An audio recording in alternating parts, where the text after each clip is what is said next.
In Jesus' name, everybody say Amen. Amen. Palapakan po natin ang ating Panginoon. Tingnan niyo po nga yung katabi mo pakisabing, masaya ako, nandito ka. Amen. Amen. Napakasaya pong makita ang ating kapwa, kapatid sa Panginoon. Amen. Pwede po ba ating palapakan minsan pa ang mga simbahay po natin? Alam niyo po, ako, personally, ako po'y nagagalak na nandito po kayo ngayon mga kapatid. Ano pong pinaunlakan ang paanyaya ng ating Diyos. Amen. Kasi po ang Panginoon may paanyaya sa bawat isa. Sabi nga po ng Panginoon, marami ang tinawag pero kakonti ang pinili. Ang Diyos po'y tumatawag ng tao. Pero nasa atin po yung kung tayo po'y magre-response doon sa panawagan ng Diyos. Amen? Halimbawa po sa isang kumpanya for hire, di ba? Merong hiring. Siyempre, kapag nakita mong hiring, mag-a-apply ka ngayon. Tama? Dadalhin mo yung sarili mo doon. Kung kwalipikado ka ba, karapat-dapat ka ba. Ganun po sa ating Panginoon. Anyway, mga kapatid, ang ating pong tema ngayon, 2 Corinthians chapter 7, verse 8-12, na kung saan katapos lang po sa pagbasa. Dito ko nakita na sa Panginoon, hindi lahat kagalakan. Diba? Kasi minsan, nakala natin, pag nasa Panginoon, puro lang kasiyahan. Di napapansin ko, every time sa preaching, dapat yung preaching ay nagdadala ng repentance, minsan dinadala sa tawa. No? Abang naano ko po ito mga kapatid, minsan may mga preaching na kung saan ay tama yung sinasabi, na dapat tinatapyasan yung puso natin at dinadala tayo sa kalumbayan, kaya lang ang nangyayari, dinadaan sa tawa. Pero dito ngayon mga kapatid, makita natin yung godly sorrow. Pakisabi pong godly sorrow. Meron po palang kalumbayan na galing sa Diyos. At makita natin yung napakagandang blessing ng kalumbayan na galing ito sa Panginoon. And I believe mga kapatid, every time we hear the Word of God, nagdadala po yan ng kalumbayan sa ating puso kapag ikaw ay nasa lugar ng pagkakasala. Amen. Hindi mangyayari na kung saan mga kapatid, mararamdaman lamang ng isang tao na siya ay nalulumbay kapag alam niyang siya ay nasa lugar ng isang pagkakasala. Hindi mo mararamdaman yung kalumbayan na ito kung ikaw ay wala sa kasalanan. Kaya kita nyo, yung writings ni Apostle Paul doon sa Corinthians. Alam nyo po, makita natin yung background ng Corinthians, although they are very gifted po sila, tama? Napaka-gifted po nila mga kapatid, pero sa tuno ng panalita ni Apostle Paul, sila po ay tinatama, inaayos. Kita nyo po yung pagpapahalaga ni Apostle Paul sa mga believers that even they are gifted, pero ang buhay nila papunta sa kapahamakan. Amen? Kaya ngayon mga kapatid, ang pag-aaralan po natin mga kapatid, hindi po blessing, material blessing. Kundi yung kalungkutan na galing sa Diyos na magdadala ng kaayusan sa buhay natin. And I believe mga kapatid, na kung saan kapag ikaw ay totoong manampalataya, nararamdaman mo ito. Amen? Amen po ba? Palapakan natin muli ang ating Diyos na buhay. Hallelujah! So, basahin ko lang po muli mga kapatid. Ang sabi po rito sa translation po na ginamit ko po dito mga kapatid, ito pong poemen, bigay po ni Glory to God po rin po ang Panginoon. Verse 8, hindi ko pinagsisihan ang pagkasulat ko sa inyo kahit na nalungkot kayo dahil dito. Nalungkot nga ako nang nalaman kong nasaktan kayo ng kaunting panahon dahil sa aking sulat. So, naramdaman din naman ni Apostle Paul doon sa kanyang sinusulatan na sila ay nasasaktan. Sino rin po dito yung nasasaktan kapag sa preaching? Hello? Amen? Lalo na kapag napag-uusapan at nasasagi yung buhay na ating ginagawa. Amen? Totoo. Kaya even si Paul, I believe bawat preacher nararamdaman din po ito. Lalo na kapag sa preaching, nakikita mo yung tinuturuan yung kongregasyon na kapag pagdating sa kasalanan, minsan lumilihis ng tingin. Di mo ba? Amen? Ako po'y dating nasa kongregasyon, ngayon nasa congregation pa rin naman. Every time na meron pong tatayo, ibinibilang ko yung sarili ko as a congregation. Pero makita natin mga kapatid, mapapansin natin, every time na napag-uusapan yung sin, minsan nagre-react talaga tayo. At nararamdaman din po yun ng mga preacher. Hindi ko pinagsisihan ang pagkasulat ko sa inyo kahit na nalungkot kayo dahil dito. Nalungkot nga ako nang malaman kong nasaktan kayo ng kaunting panahon lang naman, hindi naman matagal. Kaunti lang naman, sabi ni Paul. Nalungkot nga ako nang malaman kong nasaktan kayo ng kaunting panahon dahil sa aking sulat. Verse 9. Ngayon ay nagagalak na ako. Bakit kaya? Una, nalungkot si Paul, pero ngayon, nagagalak na rin siya kasi nakita po niya yung purpose ng kanyang sulat. At yung resulta ng kanyang pagkasulat. Yung pagkasulat na tingnan niyo po sa chapter 12 yata yon, ang pagkasulat niya hindi nagdala ng kasiraan sa kanyang mga tinuturuan, kundi nagdala ng pagpapala. At gusto ko pong mangyari ngayon, I pray and I hope to God, na ang sulat na ito, yung preaching na ito at ang message na ito ay magdadala ng pagpapala po sa inyo. Amen. Hallelujah. Ngayon ay nagagalak na ako sapagkat ang kalungkutang iyon ang ginamit ng Diyos. Pakisabing ginamit ng Diyos. Ngayon ay nagagalak na ako sapagkat ang kalungkutang iyon ang ginamit ng Diyos para akayin kayo na pagsisihan at talikuran ang inyong pagkakasala. Kaya't hindi kayo napinsala dahil sa amin. Yun po ang sinasabi ko kanina. Yung sulat ni Paul, nagdala ng totoong pagpapala, hindi kasiraan sa buhay. Amen? Ang totoong believers, ang born-again Christian, mga kapatid, kapag nakakarinig ka ng salitang pagtutuwid, ina-align mo, tama yung alignment? Ina-align mo yung sarili mo sa tamang landasin. Hindi ka nagre-rebelde. Tama po? Amen? Okay. Verse 10, sapagkat ang kalungkutang buhat sa Diyos ay nagbubunga ng pagsisisi at pagbabago tungo sa kaligtasan.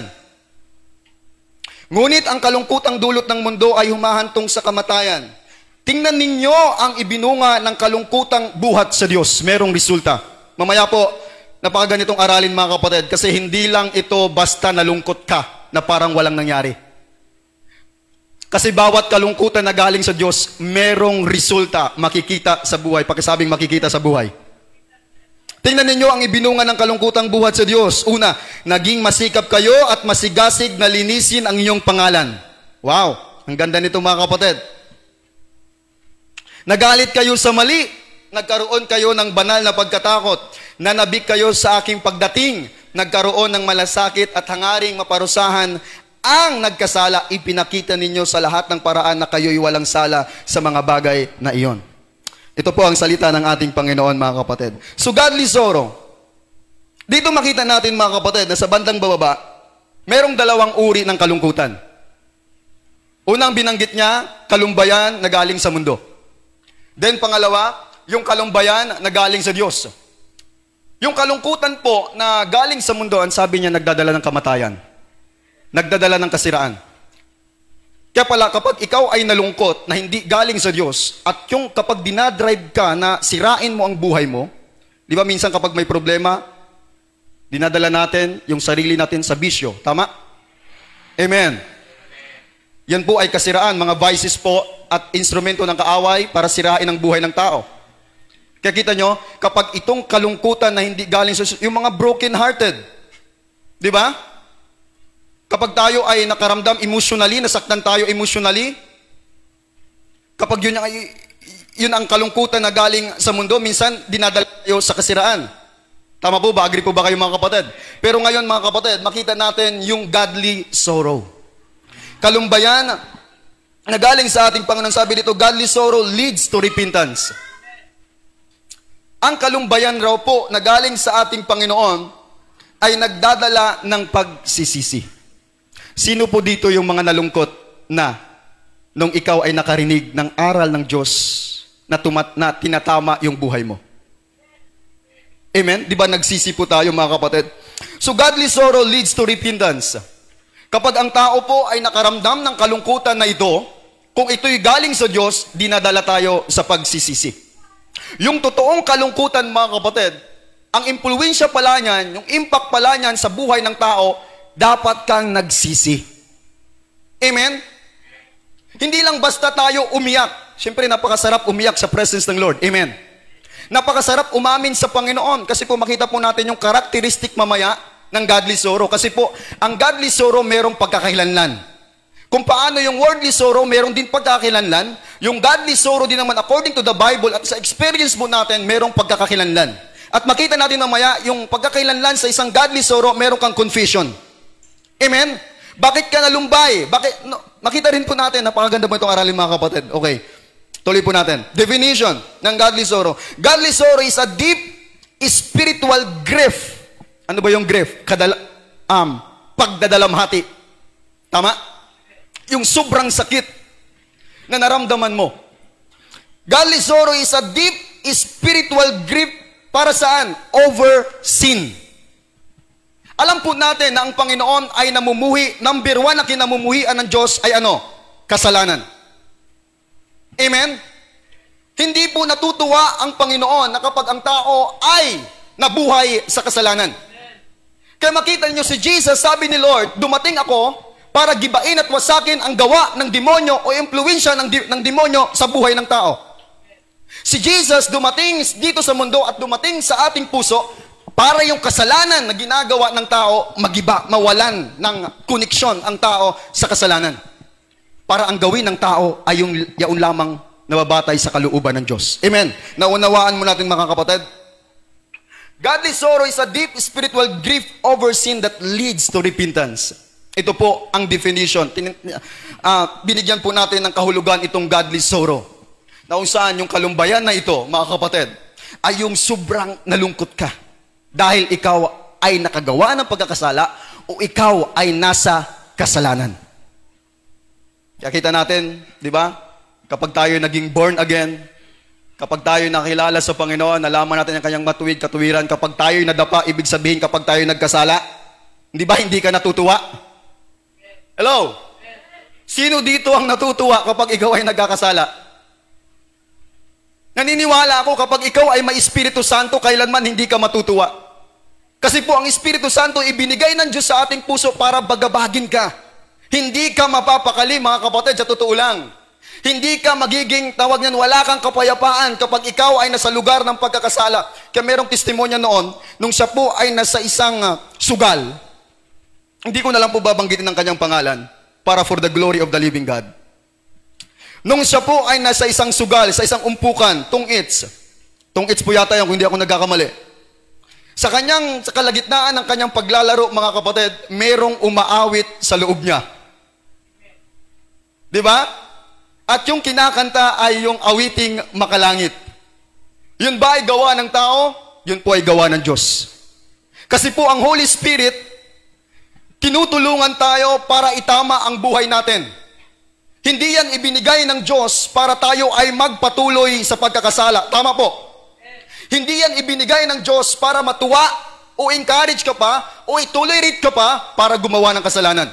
Ang Holy Spirit ibinigay ng Diyos para isiparate mo ang sarili mo sa mga makamundong gawain. Amen.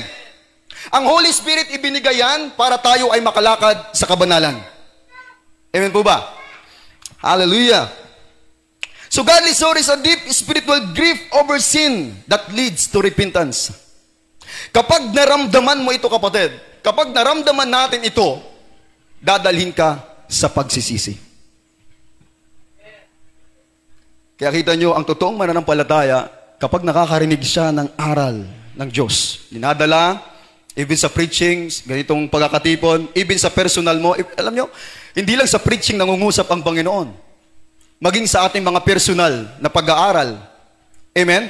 Pagbubulay-bulay, yung mga personal po nating seeking sa ating Panginoon. Kapag nababasa mo yung Bible, lalo na sa Book of Roma, na tinatapayasan yung sarili mo, nakikita mo yung Lord, ganito pala ako, Panginoon. Minsan, yung Bible mo, punong-puno na ng luha. Kasi nakita mo yung kalagayan mo.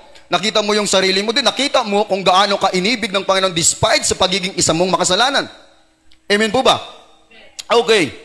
Nakita natin, dito po sa talata po na binasa po ng ating kapatid, Mr. Mary Joy, at atin din pong text po natin ngayon dito sa 2 Corinthians chapter 7, verse 8 to 12, makita natin si Paul sumulat. Pakisabing sumulat. Si Paul sumulat. Or, dali na lang natin, si Paul nagsalita. Dumating yung kalumbayan doon sa mga believers nung sila ay nakarinig ng salita. Kaya yung kalumbayan, mga kapatid, nanggaling yan dahil sa napakinggan nilang salita ng Diyos. Hindi ka pwedeng malumbay kung wala kang Word of God. Hello? Amen? Kaya nga po, ang tao, makapagsisisi lamang kung siya ay may napapakinggan na salita ng Diyos. Kaya dito, napakahalaga yung preaching of the Word of God. Makita ninyo, kaya nga po, doon po sa akin na po sa Facebook, yung rason, nakita nyo yan? Yung mga rason, 8 po yatang naisulat ko doon. Bakit importante ang salita ng Diyos ay ibinabahagi? At ngayon, pwede kong idagdag yung pangsyam na rason kung bakit ang salita ng Diyos, ay di, number 8 na pala yun para mag-repent ang tao. No, number 8 is, sabi doon, para ang Diyos makapanumbalik, ang tao makapanumbalik sa Diyos. Ngayon, yung number 9, para ang tao makapag-repent. Kaya kita nyo po, nung napakinggan nila ang sulat ni Paul, o napakinggan nila yung aral ng Panginoon, nalumbay sila. Nalungkot sila. Kaya yung kalumbayan na galing sa Diyos, nakukuha yan o maaaring maramdaman ng tao kapag ikaw ay nakakarinig ng salita ng Diyos. Kaya importante dito na tayo po ay nakakarinig ng aral ng Panginoon. Then, dapat yung sarili mo, sa Bible study po namin kahapon, dapat yung sarili mo, pinaparticipate mo yung sarili mo sa mga bagay na makadiyos. Alam nyo mga kapatid, ang pastor gustong-gustong magpakain. O ang Diyos gustong-gusto niya pakainin tayo. Pero, nasa atin yan kung gusto mong kumain. Nagigets niyo po mga kapatid? Yung mga pastor, inaanyayahan tayo, yan mga lingkod ng Panginoon. Hindi po natin tinataas yung ano ng mga pastor, ano mga kapatid. Kasi ginagamit po sila ng Panginoon for the glory of the living God. Makita natin, ang pastor gustong-gustong magpahayag ng salita ng Diyos. Pero nakadepende yan sa inyo, sa atin, kung gusto mong makinig ng salita ng Diyos. Amen? Kami po, purihin po ang Panginoon. Kaming nangangaral, gustong-gusto naming mangaral. Sabi nga po ni Pastor Noy, nung tinanong po siya, hindi ko lang po alam kung ano po yun, ang tanong na yun. Ang sabi, Pastor Noy, ilang oras ka bang nagbabahagi ng salita ng Panginoon? Alam niyo pong sagot niya? Depende sa tinuturuan. Kasi yung iba, tulog na. Yung iba, inaantok. Depende po sa tinuturuan. Kaya kapag nararamdaman na namin yung iba wala nang gana, medyo umaano na rin po ang aming preaching. Amen? Pero kapag excited kayo, naku, baka abutin tayo ng bukas. Pero wala pa naman siguro nangyari. Oh, glory to God. So paano dumating yung kalumbayang na galing sa Diyos? Ang sagot po sa pamagitan ng salita. Kasi hindi matutuko yung kasalanan without the Word of God. Amen? Hindi natin malaman na tayo pala ay nasa isang lugar ng pagkakasala kung wala kang napapakinggan na salita ng Diyos. Kaya kapag ang tao po, ikaw at ako ay nakarinig ng aral na galing sa Panginoon, na tinutukoy, kaya nga po yung Word of God, hindi lang yan sa usapin ng blessing Kasi alam natin ngayon, may mga nangangaral na din, ang pinag-usapan lang, tungkol lang sa blessing, pagyayamanin ka. Kasi pinipili lang nila yung mga aral na gusto nilang ipakain doon sa kanilang mga, yung pinatuto ko nung nakarang Sunday na merong tumawag sa akin, na kung saan meron siyang pinapasukan na simbahan na kung saan ang tinuturo, puro blessing lang, material blessing. Wala na yung pagbabago ng buhay, wala na, mga kapatid. So dito, sa Word of God, mga kapatid, sa Biblia, sa salita ng Panginoon, kapag pinag-uusapan ang salita ng Diyos, number 1 dyan, mga kapatid, ay tumutukoy tungkol sa kasalanang ginagawa ng tao. Kaya kita nyo po yung ano natin, yung vision natin, di ba? Amen? Para gawin tayong banal. Ay, paano mangyari yun kung without the Word of God? Amen? Paano mangyari yun kung walang pagtatama, kung walang pagtutuwid sa atin? Kasi ayaw po ng Panginoon tayo'y manatili sa pagkakasala. Amen po ba? Kung agree po kayo sa akin, palapakan nyo po ang Panginoong Diyos. Paano dumating ang kalumbayang galing sa Diyos sa pamamagitan ng salita? Meron pong example dito mga kapatid. Although dito po sa tagpo na ito ng 2 Corinthians chapter 7, yan isang number 1 example na rin po yan kasi dyan po yung context po natin. Isama ko po yung Acts chapter 2. No? Nababanggit ko na rin po ito mga kapatid. Yung si Peter tumayo, nangaral siya about kay Jesus sa ating Panginoon. Tinuturuan niya doon yung mga Israelita. Kaya doon sa Acts chapter 2 verse 37, ang sabi rito, nang marinig nila ito, kasi nangaral na po si Apostle Peter, nang marinig nila ito, nadurog ang kanilang puso. Matindi ito, nadurog, sobra talaga silang nasaktan. Dahil doon sa preaching na kanilang napakinggan. Nalumbay talaga sila. Halo-halo na po yung emosyon na ito mga kapatid. Nang marinig nila ito, nadurog ang kanilang puso at sinabi kay Pedro at sa iba pang mga apostol, mga kapatid, ano bang dapat namin gawin? Doon sa pangangaral ni Apostle Peter, mga kapatid, ang pinupunto po nito mga kapatid, paano dumating yung kalumbayan na galing sa Diyos? Di ba yung sagot natin? Dahil sa word na kanilang napakinggan. At yung in-example po natin, yung life ni Peter, nung nangaral po siya doon sa gitna ng kongregasyon ng mga Israelita. Kaya nadurog ang kanilang puso, nalumbay sila. Then ang tinanong nila si Peter, mga kapatid, ano ang dapat namin gawin? Kita niyo po yun? Amen? May response agad sila.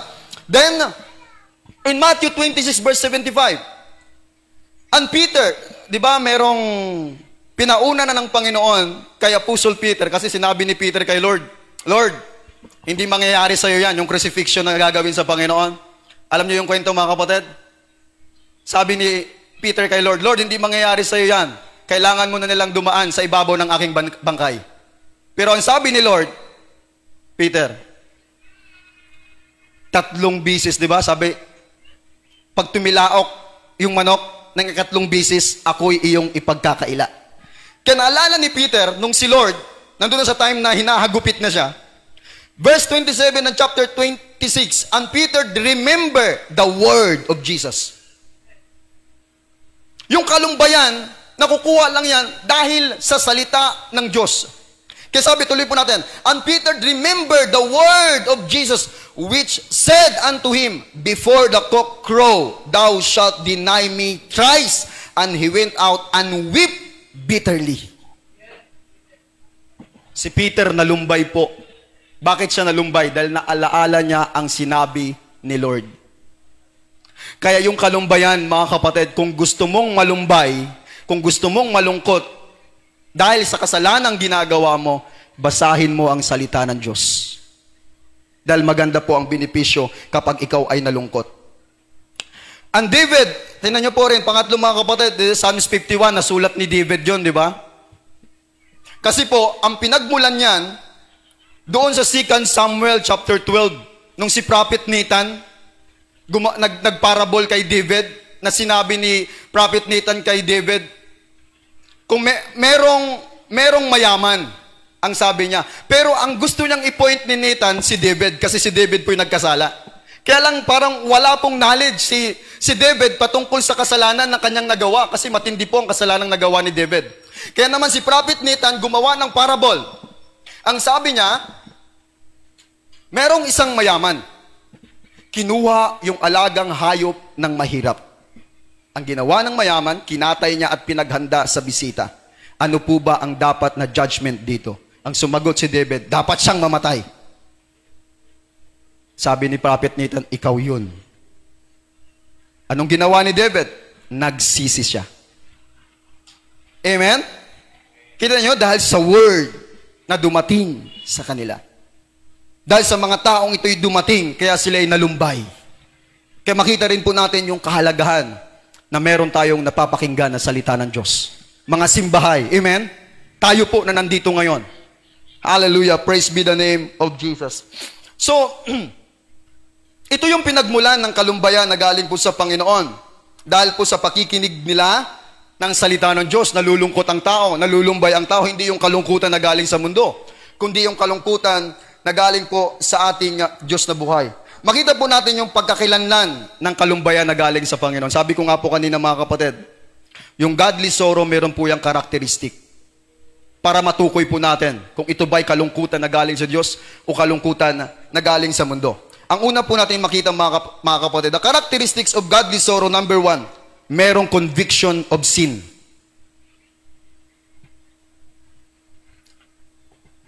Recognizing sin's gravity, yung bigat ng kasalanan. Di ba kapag nalulungkot ka mga kapatid, alam mo yung kasalanan. Kasi napakinggan mo na yung word of God eh. Then, nandoon na yung conviction ng kasalanan. Alam mo na ito'y kasalanan.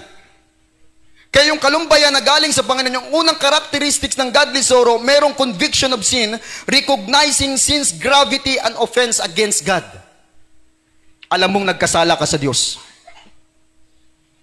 Yun po yung godly sorrow. Alam mo. Kasi, ang salita ng makita natin, ang salita ng Diyos, ipinapahayag yung nagawang kasalanan ng tao. Amen? Kaya sabi ng, ibang passage po ng Bible, o sa mga aral, di ba, ang salita ng Panginoon ay parang salamin. Makikita mo yung dumi mo. Makikita mo yung nagawa mo, yung mga karumihan sa bahagi ng buhay mo. Kaya pala kapag ikaw ay nakakarinig ng salita ng Diyos, nakikita natin yung kasalanan, yung mga bahagi sa buhay natin. Kung ngayon sa pagiging believers po natin mga kapatid, maaaring tayo po ay pinupurify na ng Panginoon. Amen? May mga bahagi sa buhay natin na kailangang i-purify. Mamaya yung dila natin, hindi pa naging tama sa Panginoon. Mamaya yung isipan natin, yung mata natin, kailangan i-purify yan. Yung heart natin kailangan i-purify. So the characteristic of godly sorrow, number 1, conviction of sin. Merong conviction of sin. Yung kalungkutan na galing sa mundo, hindi nila matukoy yung kasalanan. Pero yung kalumbayan na galing sa Diyos, tukoy mo yung kasalanan. Alam mo yung kasalanan. Amen? Alam mo ito. Kaya yung godly sorrow, yung characteristics niya, yung pagkakailanlan ng isang godly sorrow, merong conviction of sin. Kaya kita nyo, kapag nakakarinig ka ng aral ng Panginoon, alam mo, wag mong sabihin hindi mo alam. Alam mo yung pagkakamali mo. Alam natin yon. Hello, amen? Alam po natin yun mga kapatid.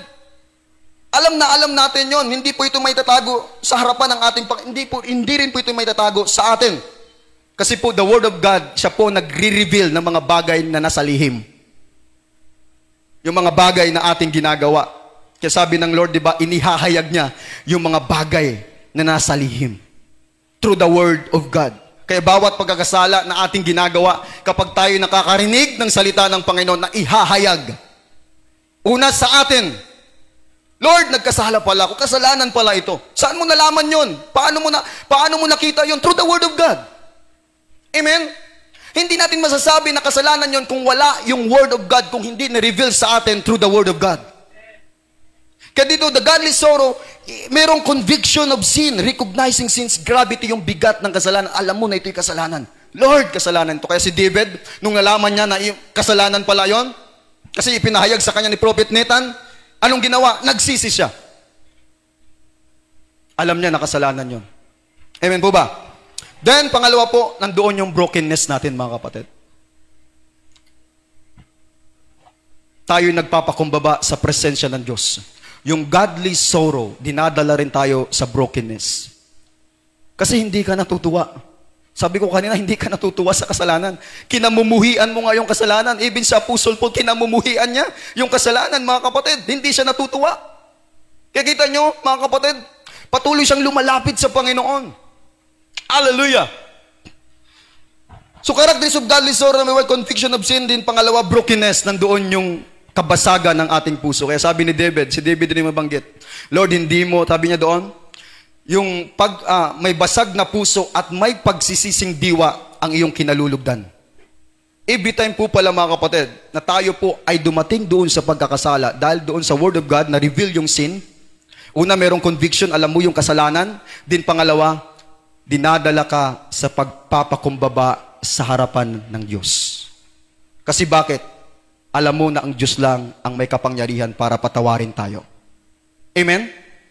Siya lang yung makakapagpatawad sa atin. Kaya every time na tayo po'y nagkakasala, alam natin yung pagkakamali o kasalanan, karumihan na ating nagawa. Dadalhin ka nito sa pagpapakumbaba. Broken ka sa Panginoon. Amen? Nandoon yung humility natin sa presensya ng ating Panginoong Diyos. Na-experience po ba yung mga kapatid? Amen? Ranas po natin yun mga kapatid. Tayo pong mga Kristiyano tinatawag na born again. Kaya ngayong aral, di ba, hindi ka na makasalanan. Kasi hindi ka pwedeng magpatuloy sa pagkakasala kasi ramdam mo ito. Hello? Ramdam mo ito mga kapatid. Kahit nagkakamali tayo minsan, pero ang kagandahan nito, hindi ka nagpapatuloy sa ganong uri ng buhay. Kasi ramdam mo ito, meron kang brokenness mga kapatid. Imposible. Kaya sabi ni Paul, imposible. Doon sa Hebreo, imposible na ang isang taong nakaranas ng kabutihan ng Panginoon, siya'y magpatuloy at bumalik sa dating buhay niya. Na-experience mo yung glory ng Lord. Hello? Na-experience natin yung goodness ng Panginoon. Kaya dito, kapag ikaw may kalumbayan na galing sa Panginoon, broken. Kung meron ka mang dapat yung maging dahilan ng iyong pagpapakumbaba sa harapan yung talagang, minsan na-experience po natin yon. Amen? Dama natin yun mga kapatid, yung sobrang broken tayo. Dahil doon sa nagawa natin, Lord, forgive me. Di ba? Amen? Yun po yung mga kapatid, yung pagkakakilanlan kung ikaw ay merong godly sorrow. Kasi yung kalungkutan na galing sa mundo, wala ito eh. Yung conviction of sin, wala ito. Yung brokenness na yung nagpapakumbaba ka sa presensya, yung makamundong tao, natutuwa pa silang gumawa ng masama. Yung mga kurap ngayon, tingnan nyo. Pinagmamalaki pa nila, ganito yung sasakyan ko, 48 million. Alam nilang galing yun sa karumihan, pero tuwang-tuwa pa sila sa kanilang mga pinaggagawa. Pero tayo po na mga anak ng Diyos, ikaw pakisabing anak ako ng Diyos. Tayong mga anak ng Diyos, hindi ka natutuwa sa kasalanan. Kaya every time na makagawa ka ng, di ba kapag nakapagmura tayo, ito kasi minsan ang mga nagpapaumpisa kasi minsan hindi mawala yung salita. Di ba? Ginawa nating expression, yung pagmumura minsan. Kaya kailangan natin banggitin ito sa ating mga mensahe. Hindi ba minsan nung nagpapasimula pa lang tayo? Kasi hindi pa naman agad-agad nawawala sa atin yun, mga kapatid. Tama? Amen? Doon, dala-dala pa rin natin. Hanggang one time, meron ka ng knowledge na ito'y mali. Ito hindi kalooban ng Diyos. Kaya minsan, nakapagbitiw ka ng mura. Di ba agad-agad nakakapagsabi ka na, sorry Lord. Amen? Sorry Lord. Kapag alam mong marami, ay sorry Lord. Kasi hindi na natin buhay yon, mga kapatid. Hindi natin life yung pagiging isang makasalanan. So number 2, yung brokenness natin. Nagpapakumbaba tayo sa presensya ng Panginoon every time. Alam niyo po, bilang testimonya lang po. Hindi para i-lift natin yung sarili natin, kundi patotohanan lang na totoo itong ating ipinapangaral. Siyempre, may mga bisyo tayo na kung saan. Napatutuo ko na rin po ito. May mga bisyo tayo. Ang hirap talaga iwan. No? Hanggang one time, nakita mo lang yung tindahan, mapapabili ka minsan ng mga, yung sigarilyo, mga ganon, etc. Pero hindi mo naman talaga, para natukso ka lang. Kapag nagawa mo na naman, medyo mabigat talaga sa damdamin. Kaya ang ginawa ko po noon, mga kapatid, kasi parang ko noon eh, parang alam niyo po yung conscious ako sa kasalanan noon. Kaya minsan, dumating sa time ko noon, hindi ako lumalabas ng bahay noon. Parang inaano ko na yung sarili ko, nag-isolate. Kasi para lang umiwas sa kasalanan. Kasi pag nasa labas ako, feeling ko parang narurumihan ako doon eh. Yun po sa bata-bata ko po noon kasi hindi ko pa alam paano i-resist kasi yung Hindi ko pa alam kung paano i-resist yung temptation. Kaya siguro, hinayaan din ng Panginoon yun. I-isolate ko muna yung sarili ko sa presence ni Lord. Para ingatan po yung sarili ko. That time, nakagawa ko ng pagkakamali. Lord, ayoko ito. Ang ginawa po ng Panginoon sa akin, mga kapatid, pumasok ako sa kwarto. Doon, kinonfess ko sa Lord. Doon, inahayag ko sa Diyos. Lord, ayaw ko nito, Panginoon. Patawarin mo ko, linisin mo ko. Nandoon yung pagpapakumbaba. Kaya naniniwala ako, bawat isa sa atin, pag meron kang kalumbayan na galing sa Diyos, dadalhin ka sa pagpapakumbaba sa presensya ng Diyos. Hindi ito magiging dahilan para lumayo ka, mga kapatid. Mali kasing mindset ng tao. Di ba merong paniniwala ang tao? Aayusin ko muna ang buhay ko bago ako lalapit sa Diyos. Ngay ganon, maling-mali. Ang tanging makakapag-ayos lang sa atin ang Diyos. Hindi mo kaya, ako kapatid, pride ang taong ganun. Ma-pride. Akala mo, kaya mong ayusin ang buhay mo. Dapat nga, kapag alam mong meron pang pagkakamali o kasalanang nagagawa ka pa, o meron ka pang kahinaan, dapat yun yung gamitin mo, mas lalo kang lumapit kay Jesus. Mas lumapit ka sa Panginoon, mga kapatid. Kaya yung brokenness na ito, hindi ito naging way. Nakagawa man siya ng pagkakamali, na-reveal man yung kasalanan na nagawa niya, pero nandun pa rin yung brokenness niya, hindi tumigas ang puso niya, hindi siya lumayo sa Diyos, kundi nagpatuloy siya sa Diyos. Kaya ganoon po sa atin dapat, mga kapatid, kapag alam mo, every time may preaching, siyempre nare-reveal yung kasalanan. Nare-reveal yung mga karumihang nagagawa natin. Dapat pala, yun yung pagkakataon sa atin na mas lalo kang magpapakumbaba sa paanan ni Kristo. Mas lalo kang magmanikluhod. Lord, humingi ka ng tulong sa Panginoon. Kaya sabi ni David, ang tulong ko'y galing sa Diyos. I will lift up sabi niya, my head. Sabi niya, ang aking ulo at ititingin ko doon sa aking Panginoon kasi siya lang ang aking kaligtasan. Amen po ba? Palapakan po natin ang ating Panginoon. Din pangatlo, turning from sin. Yan. Kapag meron tayong godly sorrow, yung pagkakilala natin sa godly sorrow, tumatalikod sa kasalanan. Mamaya tukuyin po natin yan. Napakaganda po nito kasi dito sa chapter na ito, merong nagbago sa kanila. Ayan, nakita natin habang binasa po kanina sa MJ. So turning from sin, repentance leading to change behavior. Yung godly sorrow, mga kapatid, hindi lang sa umiyak tayo, kundi merong nagbago sa atin. Amen? Hindi po masamang umiyak sa presensya ng Lord, pero hindi po nagtatapos doon. Yung totoo pong nagsisi, tumatalikod sa kasalanan. Yun po ang totoo. Hindi po natin mapipiki ang Panginoon. Minsan kasi, hindi ko na po sinasabing ganun tayo, ano? Pero sa ano ko lang, sa isipan ko, dumating lang sa isipan ko. Minsan umiiyak tayo sa harapan para lang masabing, di ba? Pero hindi ko sinasabing tayo yon. Pero sa Bible, yung godly sorrow, yung characteristics o definition ng godly sorrow, siya ay tumalikod sa kasalanan. Repentance leading to change behavior. Hindi lang basta nag-cry, kundi nag-change. Hindi lang basta nalungkot, kundi nagbago. Amen? Pero hindi natin sinasabing masamang umiyak. Masarap po umiyak sa presence ng Lord. Masarap po yun, hindi po natin pinagbabawal yun. Pero huwag tayong madaya ng definition ng repentance na umiyak na ako, okay na, tapos magpatuloy na naman sa pagkakasala.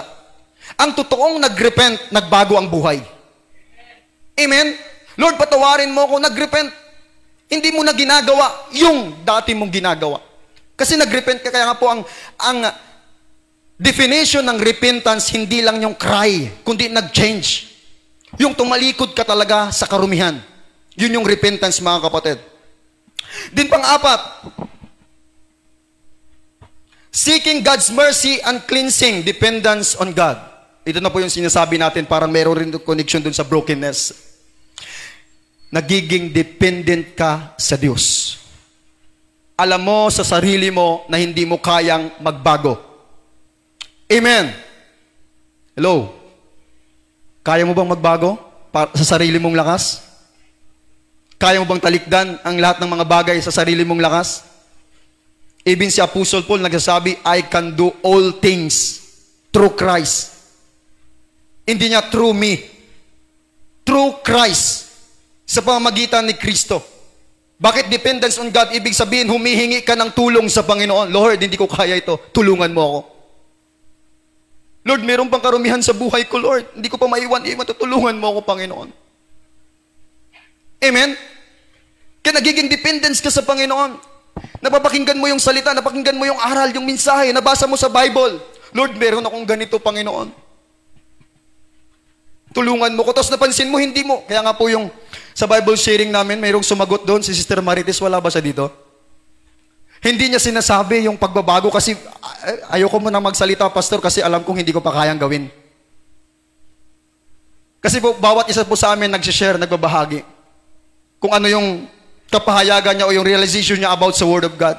Din may nagsabi, kailangan sundin ang salita ng Panginoon, kailangan ko na magbago, kailangan ko gumawa ng kabutihan. Pero ang sagot niya, Pastor, ayoko mo nang magsalita kasi alam ko sa sarili ko hindi ko pa kayang gawin. Tama naman. Tama naman yun. Anong point ni Lord doon? Alam mo sa sarili mo na mahina ka. Alam mo sa sarili mo na hindi mo kayang gawin. Yun yung magandang pagkakataon na kailanganin mo siya. Maging dependence ka sa Panginoon. Maging dependent ka sa Panginoon. Kaya dependence on God, yung characteristics ng godly sorrow, ang pang-apat doon, mga kapatid, dependent ka sa Panginoon. Inaasa mo lahat sa Panginoon. Kasi alam mo na hindi mo kayang mag-isa. Sabi ni Lord, apart from me, you can do nothing. Kung kayo hiwalay sa akin, wala kayong magagawa. Kaya gusto ng Lord, sa time ng iyong weakness, kahinaan, o mga nagagawa pa, maging dependent ka sa Kanya. Nandoon yung pagpapakumbaba mo, yung paglapit mo sa Panginoon. Huwag kang lumayo, kapatid, pagkasabing hindi ako lalayo sa Diyos. Minsan kasi, alam niyo po yun, every time, maging sa preaching natin, kapag natatamaan na tayo, minsan napipressure tayo. Hindi ko to kaya, ano ba yan? Hindi ko talaga magawa. Minsan, ang nagiging response nila, wag na lang umattend. Kaya meron ako napakinggan na Kristiyano, ang daming bawal.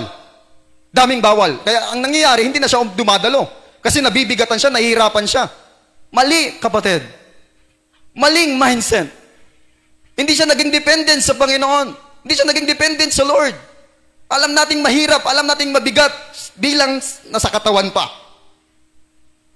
Pero dapat pala, maging dependent tayo sa Panginoon. Nandoon yung pagpapakumbaba natin sa Diyos.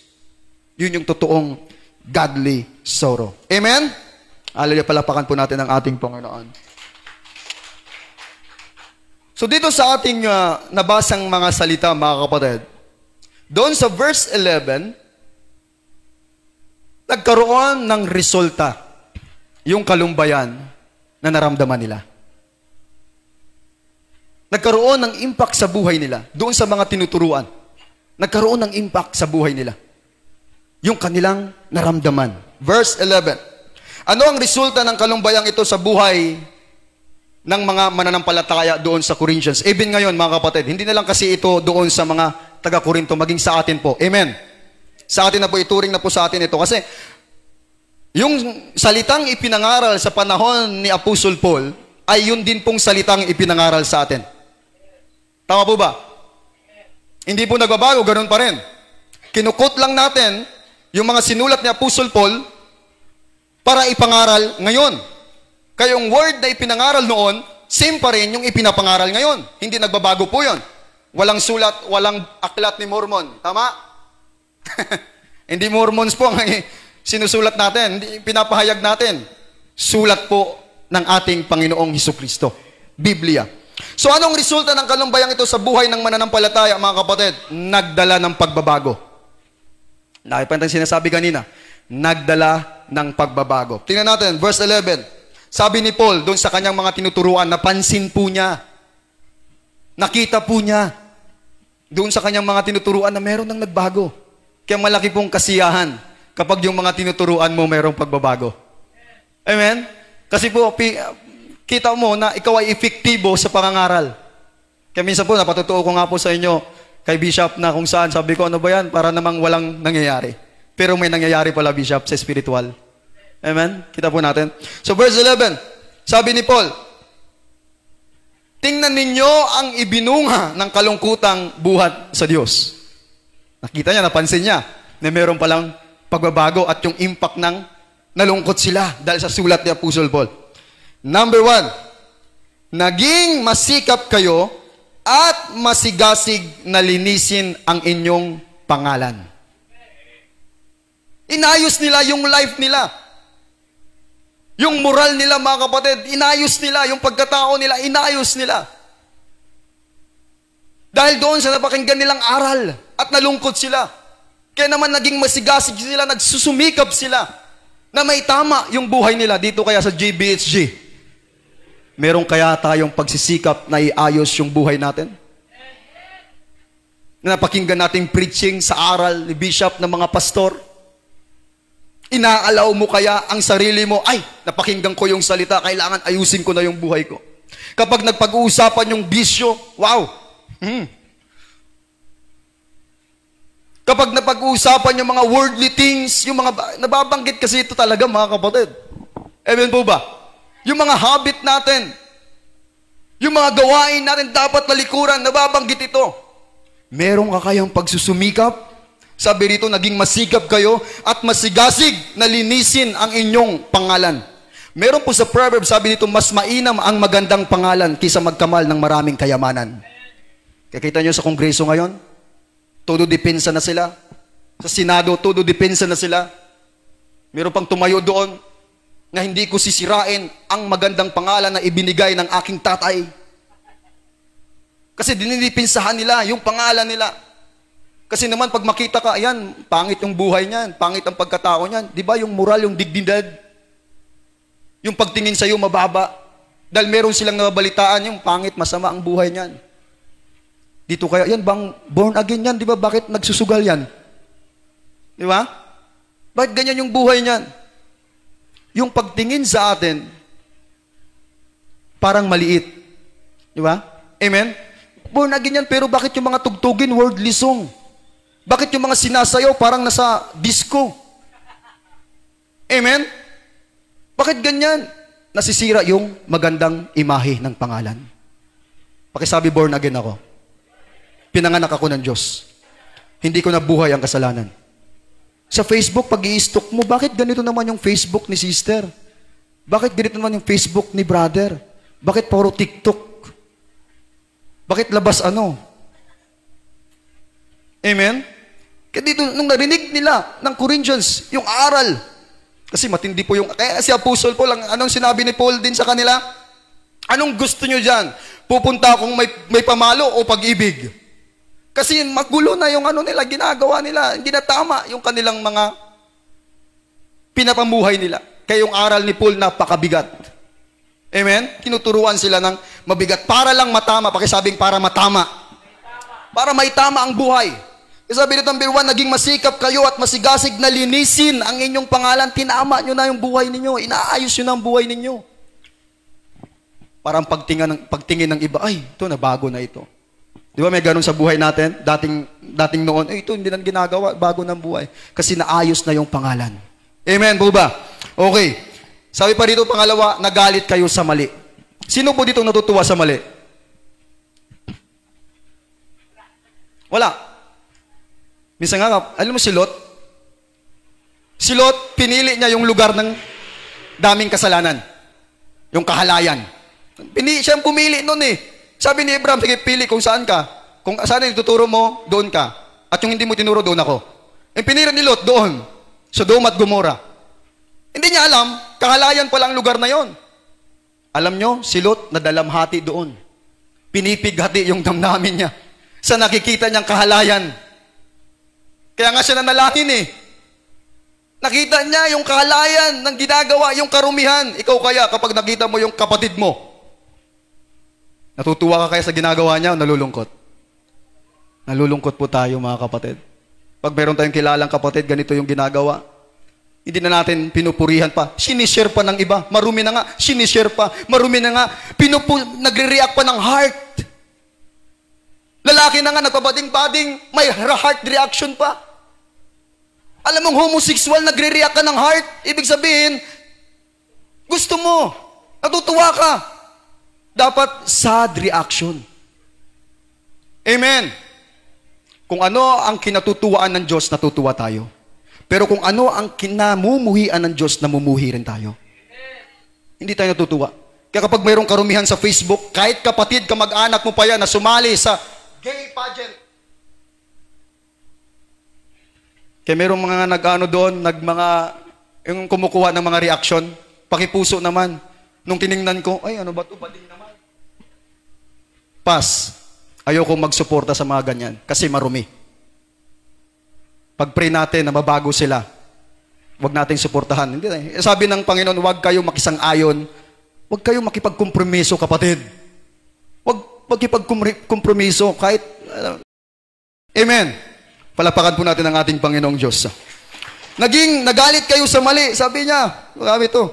Then, pangatlo, nagkaroon kayo ng banal na pagkatakot.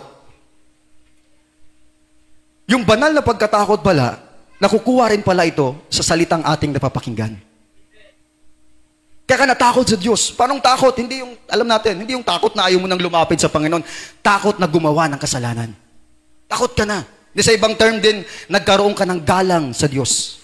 Meron kang reverence sa Panginoon. Nandun yung honor mo sa Panginoon. Kaya hindi ka na gumagawa ng mali. Kaya yung Corinthians, nung napakinggan nila yung aral ni Apostle Paul, yung sulat ni Apostle Paul, nalungkot sila. Kaya naman nagkaroon sila ng banal na pagkatakot. At yung banal na pagkatakot ay nag-drive sa kanila para lumayo sa kasamaan. Kasi sa Proverbs, di ba? The fear of the Lord is to depart from evil. Amen? Ang pagkatakot sa Panginoon ay paglayo sa masama. Kaya kapag nakakarinig tayo ng aral ng Panginoon, dinadala rin po tayo. Kapag nalumbay tayo, nagkakaroon po tayo ng banal na pagkatakot. Din pang-apat, nanabik kayo sa aking pagdating. Wow! Excited na sila. Excited na silang makinig sa aral ng Panginoon. Amen? Na-restore na sila eh. Kaya nanabik na sila sa pagdating na Apostle Paul. Dito kaya, meron kayang nananabik pag dumating na si Bishop? Meron kayang nananabik pag dumating na si Pastor? Uy, andyan na. Praise the Lord. Si Bishop na naman. Ayoko niyan. Lagi na lang ako tinatamaan sa preaching. Ayoko. Mamimili ako. Ay, si ano na lang? Si Pastor Tony na lang. Hello. Amen? May ganon eh. May mga ganong tagpo sa buhay natin. Pero ang Corinthians, nung na-restore sila, nagkaroon sila ng kalumbayan na galing sa Panginoon. Nanabik na sila kay Apostle Paul. Sige, Apostle Paul, Pastor, okay lang kahit masakit, handang-handa na kami magpatama sa Panginoon. Woo! Dito kaya, may mga handa kaya magpatama sa Panginoon? Merong nag-amen dyan. Yung katabi mo hindi nag-amen. Amen po ba? Amen. Handang-handa na sila. Nanabik na sila. Wow! Kaya next Sunday, kahit tinatama ngayon, next Sunday, oy, makita mo, mas lalo pang dumami. Walang mababawasan ngayon, mga kapatid. Hello? Kaya kapag may nag-absent next Sunday, alam nyo na.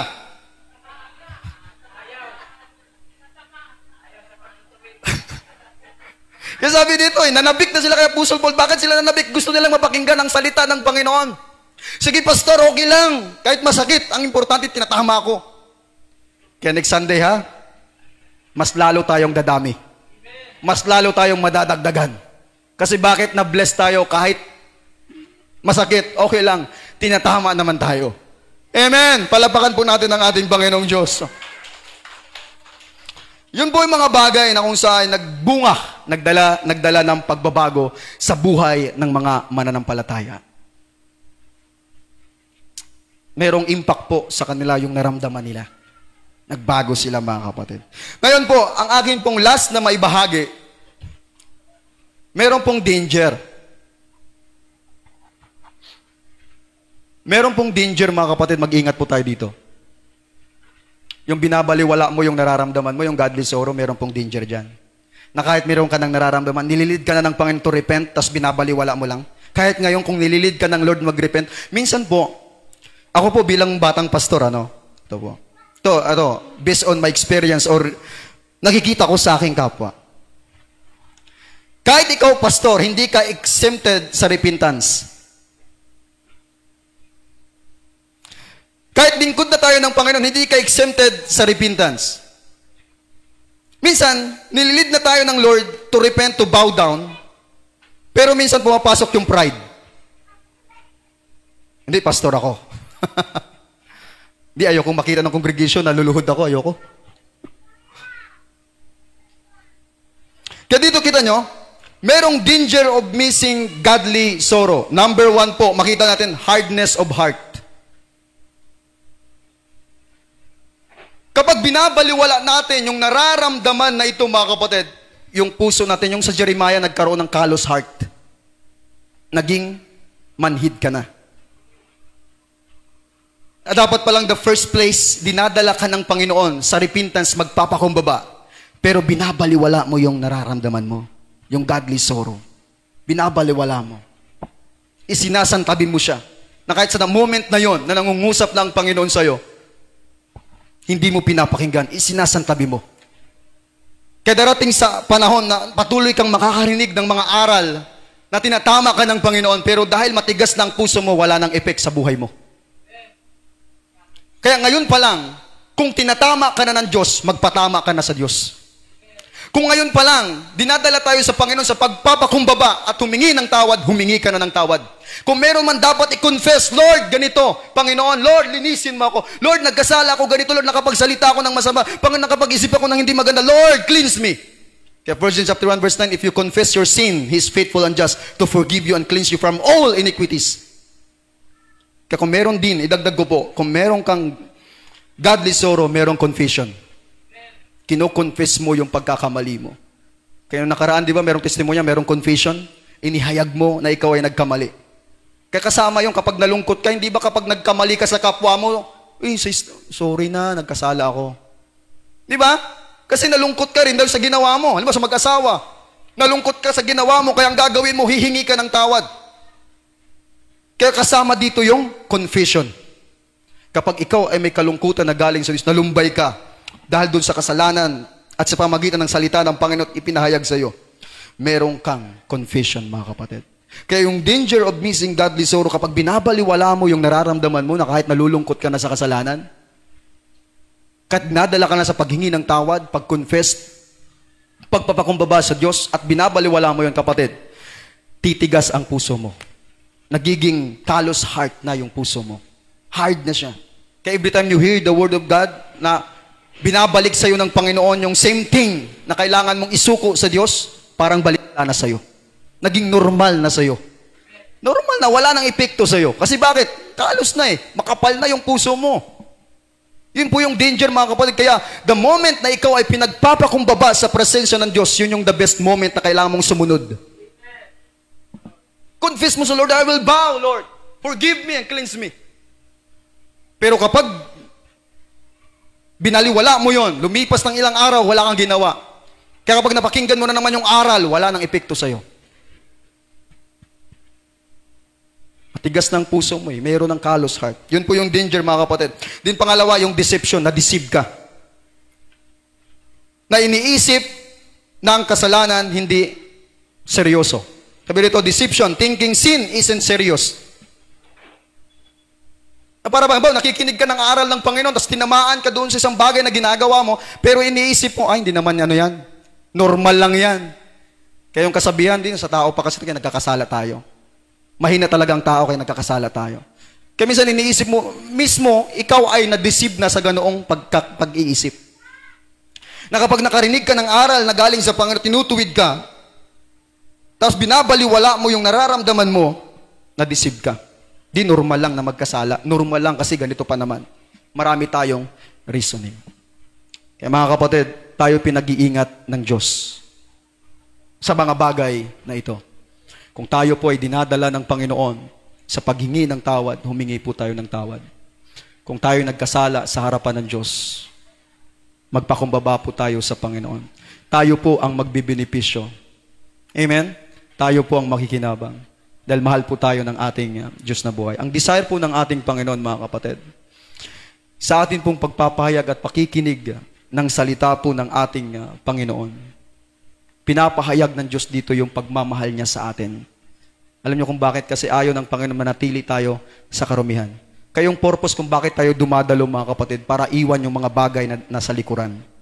Tumutungo tayo dito, tingnan nyo, bilang gesture, iniiwan natin yung tahanan natin, yung lumang buhay. Pumunta tayo dito sa bagong tahanan, yung bagong buhay. Kaya bawat salita na ating napapakinggan, bawat aral na inihahanda ng mga lingkod ng Panginoon, ang nakikinabang yan yung kongregasyon na nakikinig ng salita ng Diyos. Bawat pagbabasa mo ng Biblia, hindi ang kapwa mong nakikinabang, kundi ikaw. Bawat aral tinatanggap mo, ang nakikinabang dyan, hindi yung kapwa mo, kundi ikaw. Tayo po, sarili natin, mga kapatid. Dahil yan ay pag-ibig ng ating Diyos na buhay. Palakpakan po natin ang ating Panginoon. This is the Word of God na ating napakinggan at aking pong naibahagi po sa inyo. Shop.